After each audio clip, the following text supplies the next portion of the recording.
नमस्ते साथियों। अध्याय 10 हेलो एल्केन तथा हेलो एलिन के इस ऑनलाइन टेस्ट में आप सभी का वेलकम है। बिना टाइम खराब किए हुए क्लास को स्टार्ट करते हैं। क्वेश्चन नंबर 1 आपकी स्क्रीन के सामने। एल्किल हैलाइड की एल्कोहलिक केवस से अभिक्रिया से बना उत्पाद है एल्कोहल, एल्केन, एल्किन या एल्काइन। तो इस क्वेश्चन को यहाँ से इस प्रकार समझते हैं कि पहले हम इसकी रिएक्शन को लिखते हैं। तो एल्किल हैलाइड है, तो एल्किल हैलाइड को एक एग्जाम्पल लेते हैं यहाँ पे। जैसे मैंने यहाँ ले लिया CH3 CH2 Cl, और अब इसकी क्रिया हम करवा रहे किससे, KOH, और वो भी क्या है, ALC, एल्कोहलिक है। तो बिल्कुल याद होना चाहिए कि जब एल्किल हैलाइड की क्रिया एल्कोहलिक KOH के साथ करवाई जाती है तो वहाँ पर बीटा विलोपन अभिक्रिया होती है। बीटा विलोपन अभिक्रिया होती है तो अल्फा कार्बन से हेलोजन और बीटा कार्बन से हाइड्रोजन बाहर निकल जाता है। तो यहाँ से आपका उत्पाद बनता है CH2 डबल बॉन्ड CH2, ये उत्पाद बनेगा।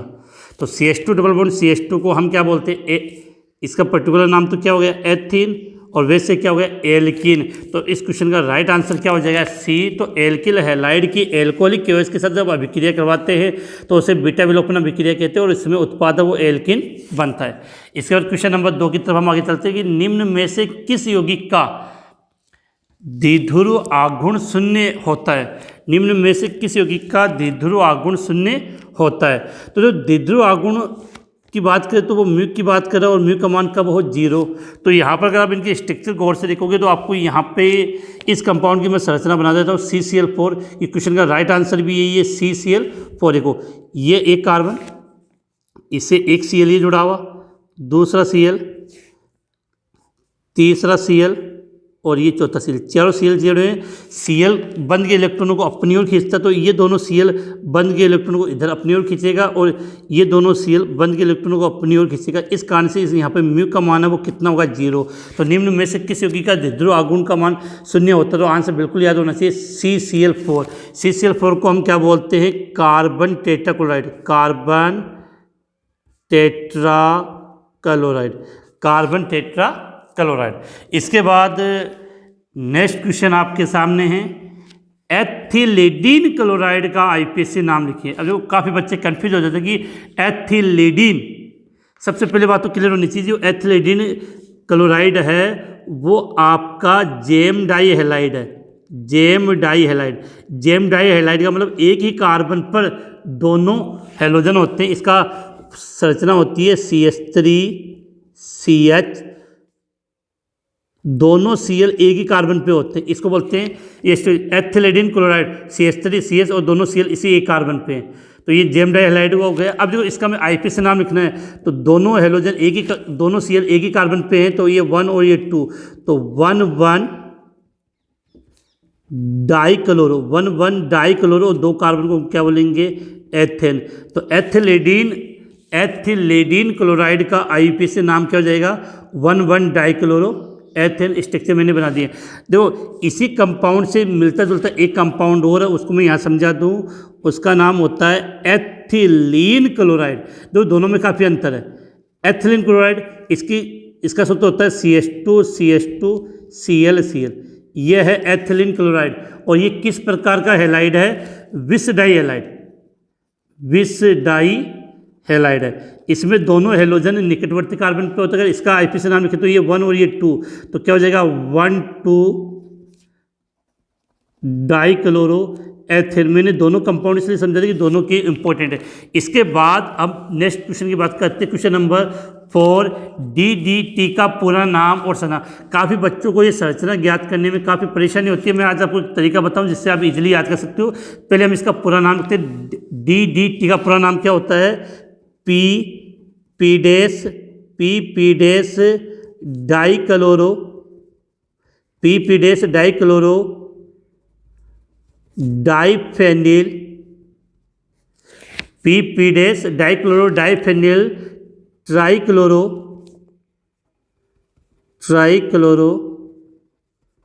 Ethane, trichloro ethane. तो इस एथेन का मतलब, जो एथेन का मतलब एथ हो गया, एथ का मतलब कितने कार्बन, 2 कार्बन, तो ये तो गया आपका एथेन।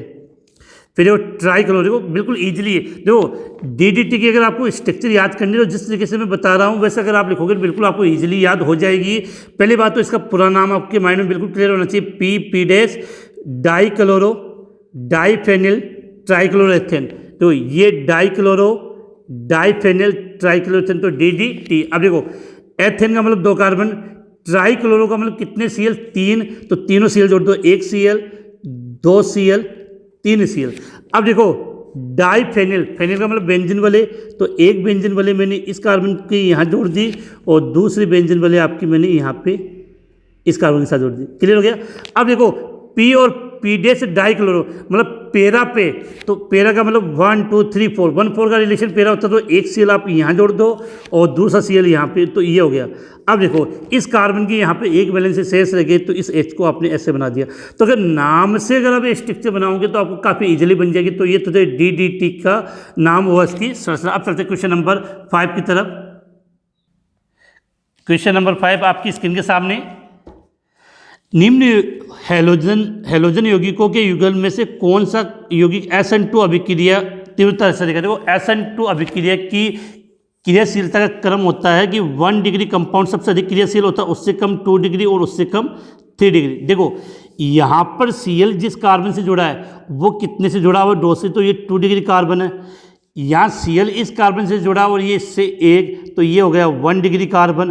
तो याद रखना कि SN2 अभिक्रिया की क्रियाशीलता का क्रम होता है कि 1 डिग्री सबसे अधिक क्रियाशील होगा, तो इन दोनों में से 1 डिग्री अधिक है, तो इसका राइट आंसर ये हो जाएगा।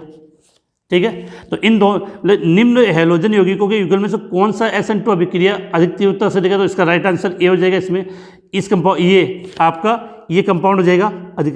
अब इसमें क्या करना है, इन दोनों में तो एक तो मिस प्रिंटिंग है कि यहाँ I नहीं है, यहाँ पर क्या आपका Cl है। अब SN2 अभिक्रिया की बात करें तो याद रखना कि एल्किल आयोडाइड सबसे अधिक क्रियाशील होता है, उससे कम एल्किल ब्रोमाइड, उससे कम एल्किल क्लोराइड और सबसे कम एल्किल फ्लोराइड। तो यहाँ क्लोराइड है और यहाँ आयोडाइड है, तो सबसे अधिक क्रियाशील इन दोनों की बात करें तो ये कंपाउंड अधिक क्रियाशील आपका हो जाएगा। तो उम्मीद है दोनों क्वेश्चन आपको समझ में आ गए होंगे। अब क्वेश्चन नंबर 5 का दूसरा हिस्सा C2H5Br + Na की क्रिया ईथर के साथ करवा रही है। तो सीधी सी बात है, ये एल्किल हैलाइड हो गया। एल्किल हैलाइड की क्रिया अगर सोडियम धातु के साथ करवाते हैं तो उस अभिक्रिया को बोलते हैं वुट्टज अभिक्रिया। क्या बोलते हैं, वुट्टज अभिक्रिया। और इसके 2 अणु हैं, तो दो Na के साथ 2 Br अलग हो जाएंगे और दोनों CH2 आपस में जुड़ जाएंगे। C2H5 आपस में जुड़ जाएंगे, तो C2H5 को आप क्या लिख सकते हो, CH3CH2, ये एक हो गया और दूसरे को उल्टा करके लिख दिया, प्लस 2NaBr। 2NaBr बन गया। देखो 4 कार्बन की सीधी श्रृंखला बन गई, तो इसको हम क्या बोलते हैं, ब्यूटेन। और ये बिल्कुल माइंड में क्लियर होनी चाहिए कौन सी अभिक्रिया, वुट्टज अभिक्रिया। अगला CH3CH2 Cl की क्रिया AgCN सिल्वर साइनाइड से करवाई, और सिल्वर साइनाइड से जो कंपाउंड है, अब यहाँ पर देखो जाएगा तो यहाँ से Ag और यहाँ से Cl, लेकिन यहाँ C बंद नहीं बनाएगा, यहाँ बंद बनाएगा N, तो आपका कंपाउंड बनेगा CH3CH2 ये NC, ethyl isocyanide. Ethyl isocyanide यहाँ पर इसका निर्माण होगा। अब एक चीज़ बताओ, अगर मैं यहाँ पर KCN लेता, पोटेशियम साइनाइड, तब आपका कंपाउंड CH3CH2CN एथिल साइनाइड बनता है। बिल्कुल क्लियर होना चाहिए। AgCN लोगे तो आइसोसाइनाइड, और पोटेशियम साइनाइड लोगे तो CN बनेगा। इसके बाद हम बात कर रहे हैं नेक्स्ट क्वेश्चन, बेंजिल क्लोराइड और वाइनिल क्लोराइड के संरचना सूत्र लिखिए। तो देखो बेटा यहाँ समझा लो, बेंजिल क्लोराइड का मतलब क्या होता है, बेंजीन वाले उससे जुड़ा हुआ CH2 और वहाँ पे Cl, तो ये स्ट्रक्चर आपकी किसकी हो गई, बेंजिल क्लोराइड की। अगली स्ट्रक्चर किसकी है, वाइनिल क्लोराइड। वाइनिल क्लोराइड का मतलब CH2 डबल बॉन्ड CH और ये Cl, ये क्या हो गया, वाइनिल क्लोराइड। तो दोनों की संरचना बना दी। अब देखो क्या पूछा है, इन यौगिकों में क्लोरीन परमाणु से जुड़े, इन यौगिकों में क्लोरीन परमाणु से जुड़े कार्बन परमाणु की संकरण अवस्था बताइए। तो ये कार्बन, ये जो हैलोजन है वो इस कार्बन से जुड़ा है और इस कार्बन के पास में डबल बॉन्ड है, तो सीधी सी बात है इस कार्बन पे संकरण कौन सा हो गया, sp2। इसमें देखो ये हैलोजन इस कार्बन से जुड़ा है, इसके चारों बंधन देखो 1 और 1 2 हाइड्रोजन 4, अर्थात इसमें संकरण हो गया sp3। तो बेंजिलिक क्लोराइड में जो क्लोरीन कार्बन से जुड़ा है उसमें संघनन sp3 है, और वाइनिल क्लोराइड में जो क्लोरीन जिस कार्बन से जुड़ा है उसमें संघनन sp2। तो उम्मीद है क्वेश्चन आपको इजीली समझ में आ गए होंगे। अगला है, अब देखो क्वेश्चन नंबर 6, क्लोरोक्विन और हेलोथेन का उपयोग किस में किया जाता है? तो क्लोरोक्विन एक औषधि है और इसका उपयोग मलेरिया के उपचार में किया जाता है। तो बिल्कुल क्लियर हो जाना चाहिए कि क्लोरोक्विन औषधि का उपयोग मलेरिया के उपचार में किया जाता है। इसके बाद हम बात करते हैं हेलोथेन।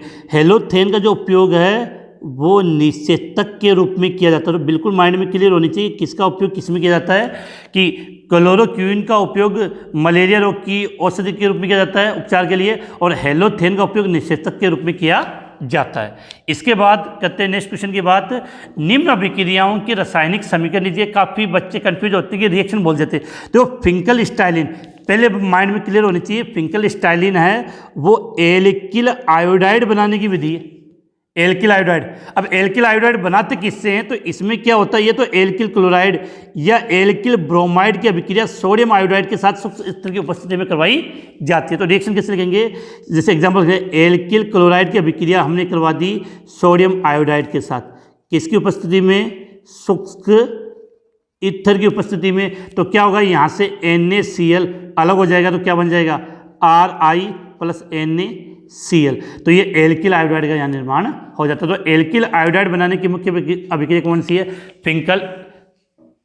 फिंकलस्टीन अभिक्रिया। नेक्स्ट, डार्जन अभिक्रिया लिखनी है। तो जो डार्जन अभिक्रिया के लिए सीधी सी बात है कि इस डार्जन अभिक्रिया में क्या होता है कि जो एल्कोहल होता है, एल्कोहल से एल्किल क्लोराइड बना जाता है, और ये एल्किल क्लोराइड बनाने की उत्तम विधि है। और इस अभिक्रिया में एल्कोहल की क्रिया थायोनिल क्लोराइड अर्थात थायोनिल क्लोराइड SOCl2 के साथ करवाई जाती है। SOCl2 के साथ करवाई जाती है।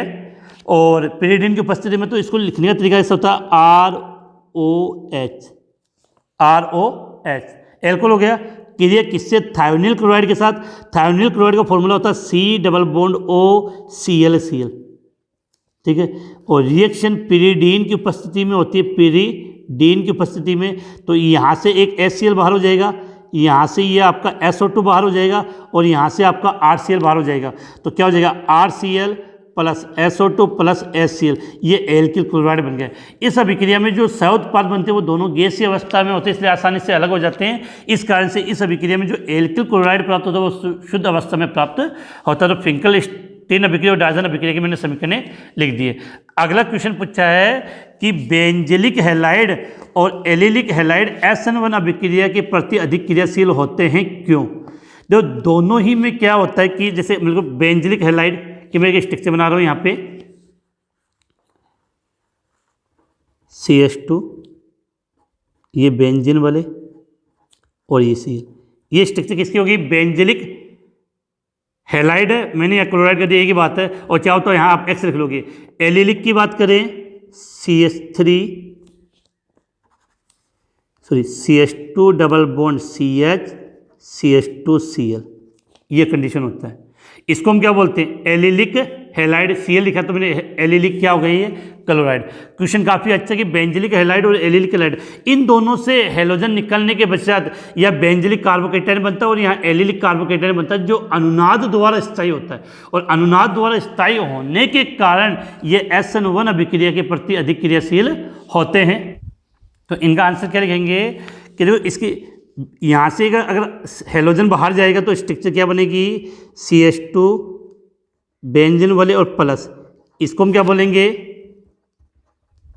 बेंजील कार्बोकेटाइन। और यहाँ से अगर आप एक Cl बाहर निकालोगे तो क्या हो जाएगा आपका? CH2 double bond CH CH2, ये हो जाएगा आपका एलील कार्बोकेटाइन। तो सीधे लिखोगे कि बेंजिल, क्वेश्चन की लैंग्वेज से स्टार्ट करें हम, बेंजिलिक हैलाइड तथा एलिलिक हैलाइड से हैलोजन परमाणु के त्याग से क्रमशः बेंजिल तथा एलील कार्बोकेटाइन बनते हैं जो अनुनाद द्वारा स्थायी होते हैं। इस कारण ये SN1 अभिक्रिया के प्रति अधिक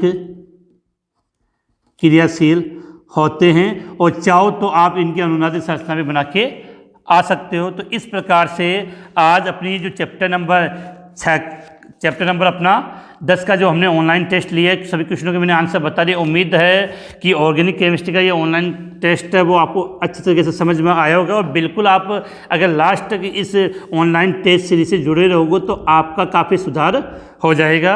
और नेक्स्ट चैप्टर की तैयारी कीजिए। नेक्स्ट चैप्टर है जो अगला चैप्टर है वो चैप्टर नंबर 11 एल्कोहल फिनॉल और इथर वाले चैप्टर का ऑनलाइन टेस्ट है। इसी के साथ ये आज की क्लास समाप्त होती है। जय हिंद, जय भारत।